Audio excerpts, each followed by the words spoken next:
दोस्तों, YouTube पर आपका स्वागत है और एक बहुत ही प्यारी सी कहानी के साथ जिसका नाम है बीरबल की खिचड़ी।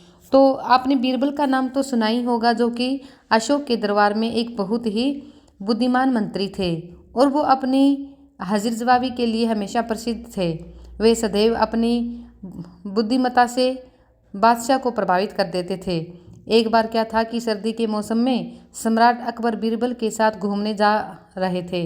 रास्ते में एक पंडित अपने मित्रों से बातें कर रहा था। वह बोला कि भाइयों, मैं कड़ाके की सर्दी में भी नदी के जल में पूरी रात खड़ा रह सकता हूँ। तो उसके सारे दोस्त बोले, नहीं नहीं यार, तुम ऐसा नहीं कर सकते। कितनी सर्दी है, तुम्हें सर्दी लग जाएगी और फिर तुझे बुखार हो जाएगा, तुम बीमार पड़ जाओगे। तो बीरबल ने भी यह बातें सुनी और बादशाह अकबर ने भी सुनी। फिर उस पंडित ने बहुत ही दृढ़ निश्चय और हौसले के साथ कहा कि अरे दोस्तों, अगर मन में दृढ़ निश्चय हो तो हम ऐसे काम कर सकते हैं। मुझे सर्दी नहीं लगेगी और मैं पूरी रात नदी के जल में खड़ा रह सकता हूँ। यह बात बादशाह अकबर बार बार सुन रहे थे और वो रुक कर बोले, पंडित, क्या तुम सच में ऐसा करके दिखाओगे?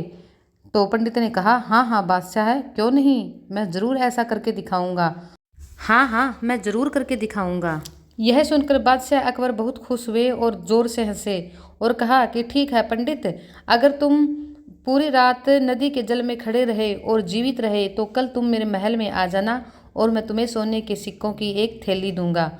पंडित जी यह सुनकर बहुत खुश हुए और अकबर बादशाह ने क्या किया कि उसकी रखवाली करने के लिए 4 बंदे दूर दूर तक खड़े कर दिए ताकि यह कोई धोखा ना करे और मतलब कि किसी की बातों में आकर यह धोखा ना कर दे। और पंडित जी पूरी रात नदी के ठंडे जल में खड़ा रहा।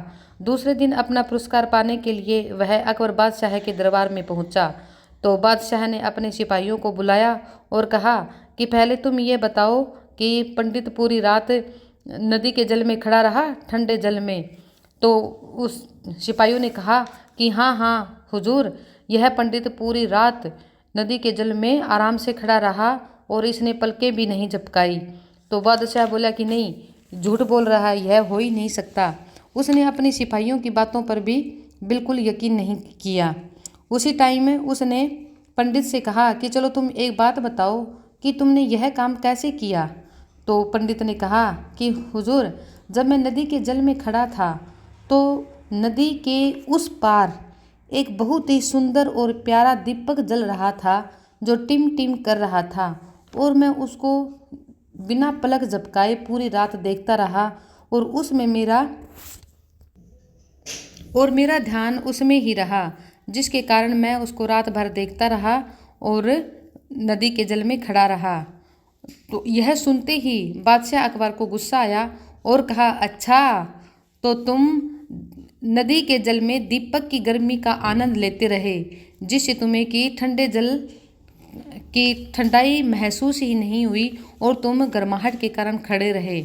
अकबर ने यह बोला और पंडित को बोल दिया कि मैं तुम्हें कोई पुरस्कार नहीं दूंगा। बादशाह की बात सुनकर पंडित जी बहुत निराश हुए और वह मुंह लटकाकर घर लौट गया। यह बात जब बीरबल को पता चली तो उनको बहुत ज़्यादा गुस्सा आया और वो उस दिन दरबार में गए ही नहीं। तो अकबर बादशाह बोले कि आज बीरबल क्यों नहीं आया?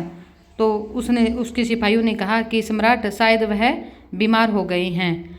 अकबर को उनकी बड़ी चिंता हुई और वो बोले, ठीक है, मैं ना उनके घर जाके उनको देख के आऊँगा कि वो कैसे बीमार हो गए।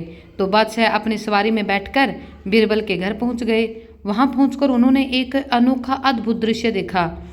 बीरबल बगीचे में बैठे हुए थे और पास ही एक हल्की सी आग जल रही थी। 4 बांस आग के करीब खड़े हुए थे, जिनके ऊपरी सिरे पर एक हांडी रखी हुई थी। तो बादशाह अकबर बोले कि बीरबल, यह क्या हो रहा है? बीरबल ने कहा, बादशाह, आपको दिखाई नहीं दे रहा कि उस पे कुछ हांडी में कुछ पका रहा हूँ? बादशाह अकबर बोले, क्या पका रहे हो? तो बीरबल ने कहा कि महाराज, आज मेरे पेट में बहुत तेज़ दर्द है और उस हांडी में मैं खिचड़ी पका रहा हूँ। यह देखकर बादशाह अकबर हंसने लगे और बोला कि बीरबल, तुम बिल्कुल ही मूर्ख हो गए हो क्या? तुमने हांडी इतनी दूर रख रखी है और आग इतनी नीचे जला रखी है, तो वहाँ तक आग की शेक कैसे पहुँचेगी और हांडी में खिचड़ी कैसे पकेगी। यह सुनकर बीरबल बोले, क्यों नहीं पहुँचेगी बादशाह, जब नदी के उस पार जलते हुए दीपक का शेक पंडित तक पहुँच सकता है तो ये शेक भी हांडी तक जरूर पहुँचेगा। इस पर बादशाह अकबर को अपनी गलती का एहसास होता है और वो सोचते हैं कि मन ने पंडित के साथ बहुत ही गलत व्यवहार किया। बात सही है, क्योंकि बीरबल जी ने बादशाह के मुख से ही अपनी गलती का एहसास करवाया। और अकबर ने कहा कि बीरबल, मुझे माफ़ कर दो, वास्तव में ही नदी के उस पार जलते हुए दीपक का शेक पंडित तक नहीं पहुंच सकता था। उसने अपनी दृढ़ निश्चय से ही वह पूरी रात नदी में खड़ा रहा। दूसरे दिन बादशाह ने उस पंडित को बुलाया दरबार में और सोने के सिक्कों की थैली देकर विदा किया। तो दोस्तों, हम अपनी बुद्धि के बल पर हम बड़ी से बड़ी परेशानी को, समस्या को दूर कर सकते हैं। इसलिए हमेशा हर काम सोच समझ कर करें। जय हिंद, जय भारत, जय श्री श्याम।